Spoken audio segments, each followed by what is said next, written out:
Hi, I'm Sarah from Graco. I'm going to show you how to install your GoMax Infant Car Seat using the base with the lower anchor connector attachment. Place the base flat on the vehicle seat and push it back until the front of the base touches the vehicle seat back. Make sure the vehicle is on level ground, then check that the red level line on the side of the base is level with the ground.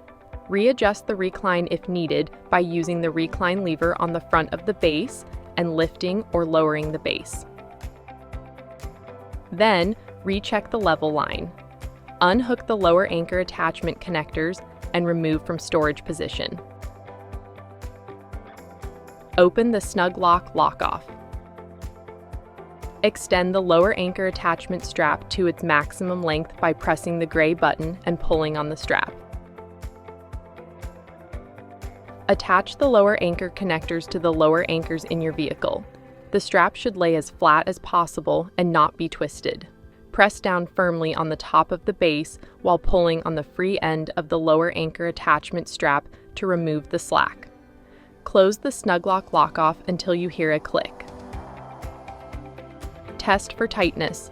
Place your hands at the rear-facing belt path and move the base side to side and front to back. It should not move more than 1 inch. Place the car seat into the base. Push down on the front and rear of the car seat and handle until you hear a click. Test to make sure the car seat is attached by pulling up on the seat. Now, check the level indicator on the seat to ensure the bubble is completely within the correct zone for your child. If it's not, adjust the recline. Your car seat is now installed.